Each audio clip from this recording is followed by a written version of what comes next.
Letshuoer has released a budget model around $30.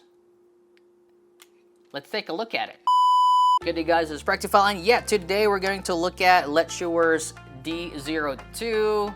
It's a single DD dynamic driver priced around $30. So thank you so much Letshuoer for sending this in for a review. So yeah, I think this is, I can't remember if they have budget models before, but yeah, the D02, a single dynamic driver priced around $30. You have two color options there, the green and the pink. I have the green in here, look at that. Comes with this box, very straightforward box. It does come with their signature case, also with different kinds of ear tips here, two kinds, narrow bore and wide bore. So you have that option.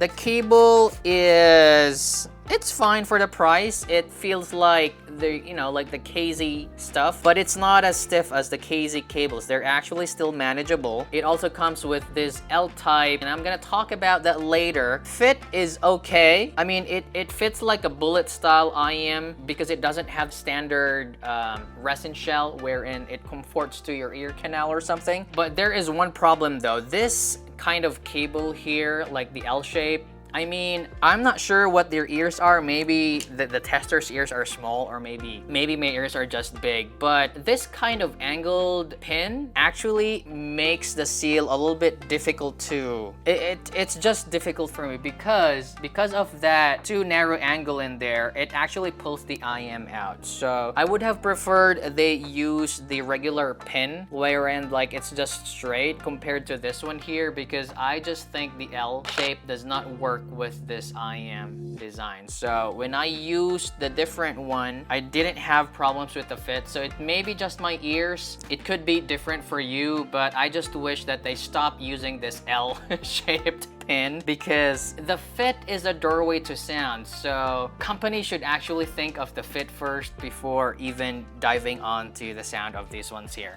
So let us just look at how these ones graph and how they sound. The graph of the D02 looks like that one over there. So as you can see, it's pretty like bass light. I would say it's bass light.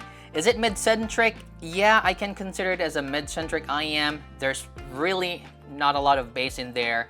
There is a peak around 2.3K, 2.5K, and then the steady decline in the treble. So what this translates, it's not a balanced sound, it's not a bass monster or whatever. Is it neutral? No, I can't consider it neutral. Maybe it's just mid-centric because neutral is, in neutral, signature still has bass. It has to has bass. For me, it just, you know, it's just really bass light.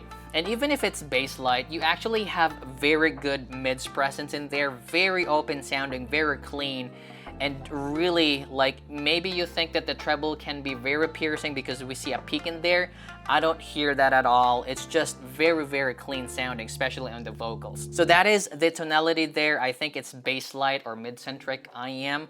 The bass is nowhere to be found, unfortunately. Yeah, I mean, I would have wished it had a little bit of bass in there just to make everything with body. But yeah, maybe this is just the signature they were going for. I don't think this is engaging enough, you know? Like, maybe people like this kind of bass presentation, but for me, like, even if I like mids, I really would have wished it had a little bit of elevation in there with the bass because I just feel like it didn't have enough. And moving on to the mids, again, as I've mentioned, it has very open sounding mids, very clear, very good.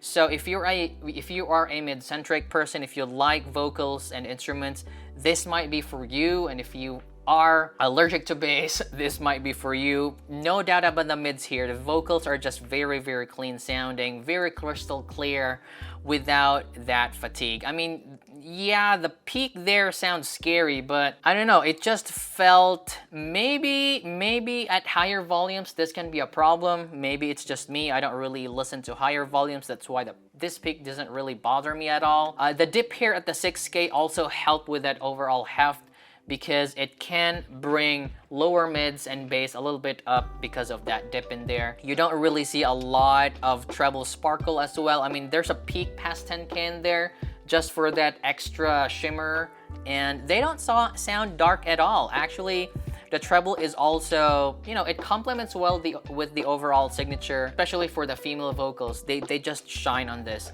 Male vocals, a little bit, again, because there's not a lot of bass in there, not a lot of mid bass to give that heft and power and authority. So yeah, that is, I guess, for the sound of the D02 or D02. So this is under sub 60 price category. So let's try and see what we can compare here. So maybe we can start with the KZ stuff. Yeah, around its price range. And what I can think of is, say for example, the maybe we can do the KZ D5. If you remember, when it first came out, it was, you know, like a lot of people really liked it because finally KZ tuned a neutral sounding IM. So I'm not sure how much the KZ D5 is right now. Should be around, really, $11. Yeah, it's like it's $14, $15 on AliExpress. So yeah, it's the tunable one. It's around that price. I didn't know. I think it was $30 before. But anyhow, as you can see there in the graph, they're pretty much, you know, following kind of like a neutral kind of signature. The KZ there has a little bit of elevation in the mid bass, which gives it more power. The KZ also, as far as I remember, this kind of tuning was a little bit shouty for KZ. So maybe it's their driver, or maybe just the overall acoustic design. But I do remember that the KZ D5 sounded a little bit shouty, and I actually preferred the non-tunable one because it mitigates the shout because of, you know, they added a little bit more bass in there. And as you can see there, the non-tunable D5, I actually prefer that than the tunable one. So, I mean, it's also old. With the tuning switches with KZ, it's hard to trust because if it's broken, then you get, you know, a set that measures differently. So, one thing that I can also compare is, I think, the Pandamon, the Celeste Pandamon right there. Oh, okay, look at that there. It's actually pretty close.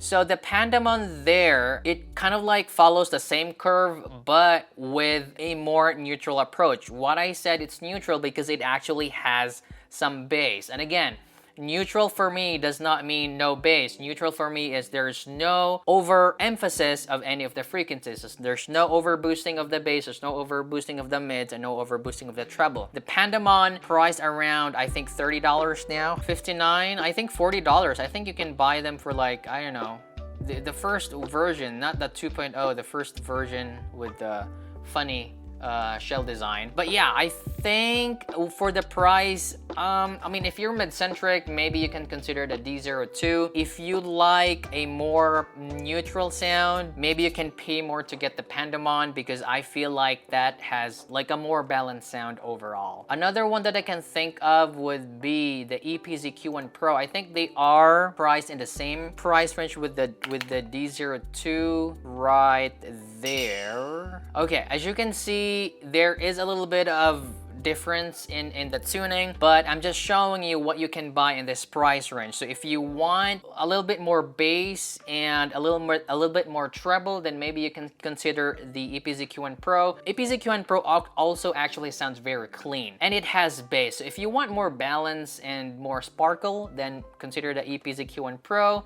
If you want just, again, the vocals, the mids without the bass, then the D02, you know, you can buy the D02. Yeah, how about the Tanya though? I feel like the Tanya, no, not the Tanya, the Quarks. I feel like this actually is very close to Quarks. Yeah, that's what I thought. So as you can see there, the Moondrock Quark, if you remember the Quarks DSP, the Quarks actually has a better overall sound because, again, of the bass. If you didn't like the Quarks because of the bass, then get the D02. For me, the Quarks actually sounds better because it's more balanced. But then again, it's really up to you. So again, I don't know why Letshuoer released this IM, and maybe this is very niche. It is very niche. Like, it's not really something bad. It's just that who can I recommend it to? You know, like maybe for people who really likes female vocals and they don't want to be bothered by any of the bass, they don't want to be bothered with the treble, they just want to listen to vocals, maybe the D02 is for you. So yeah, that is my message for the overall viewers. If you want vocal centric, then get the D02. In my videos, I'm going to start having the last section like a suggestion to the company. So my message to the company, Letshuoer, please think about the ear connectors. You know, try out with your employees, you know, with different people, how these L-shaped connectors would work. I do think that, at least for me, it gave a lot of fit issues. Yeah, I mean, like with your release on the D02, maybe you're exploring different kinds of tuning opportunities. I still commend you on that, other than releasing another Harman or another meta-tuned IM. I mean, like, a release is still a release, and maybe this is really suited for people who prefers vocals over other things. So yeah, thank you so much for watching my video. Consider liking and subscribing if you like my content. Have a nice day.